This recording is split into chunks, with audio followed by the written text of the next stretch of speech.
Porsche entered IndyCar in 1987 with the Holbert Racing Team, which doubled as Porsche Motorsport North America, designing their own chassis designated the 2708, featuring a 2.65-liter turbocharged V8 engine. The Holbert Racing Team struggled to find speed over their limited season in 1987, and Porsche looked to shorten their competitive learning curve going into their first full-time season in 1988 by partnering with a specialized IndyCar constructor. Porsche chose March, who had won the 1986 Indy 500 and Kart IndyCar Series championship, but by 1988 had lost their edge as competitors Lola and Penske dominated the season. Also for 1988, Porsche brought in Italian ace Teo Fabi, who had just spent the last 4 seasons in Formula One, most recently with the Benetton team in 1987, where he would stand on the podium at the Austrian Grand Prix, which would be his first and last time on a Formula One podium. Teo would place 10th in the 1988 championship standings as Porsche's engine made significant improvements, but the March's handling and aerodynamics was no match for their rivals.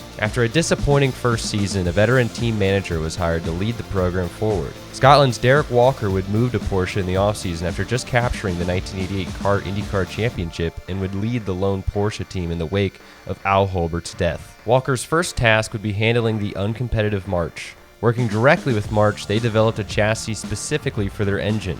The March 89P, the P for Porsche, was born. The start to 1989 showed there were still some mechanical gremlins to be ironed out, but after a 30th place result in the Indianapolis 500 after an engine failure 23 laps into the race, Teo Fabi and Porsche went on a tear throughout the summer, capturing a pole at Portland, 2 podiums at Milwaukee and Michigan, and 5 fourth-place finishes on the run leading up to Mid-Ohio. The weekend at Mid-Ohio didn't start out perfect, as a practice altercation with Fabrizio Barbazza resulted in the team changing to a backup car. Very quickly, they brought the car up to speed and incredibly would win the pole for the race. Outside of some scary moments in traffic, fending off second-place runner Al Unser Jr., Teo would lead 71 of the 84 laps, securing the first and only win for Porsche, his 5th and final IndyCar win. Teo would capture another podium at Road America, and they would go on to finish 4th in the 1989 standings. Unfortunately, 1990 didn't go as planned, as Porsche would start the season with the March 89P as their 1990 chassis wasn't ready in time for the first 2 races. The program would also boost their effort to 2 cars at the beginning of 1990, adding John Andretti to the team. However, 3 races into the season, the March 90P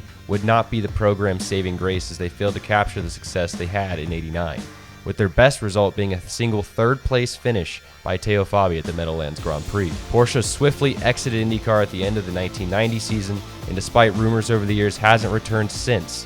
But through its 40-year-plus history, Mid-Ohio will always be remembered as the place where Porsche finally earned its place in IndyCar history with their first and only race win.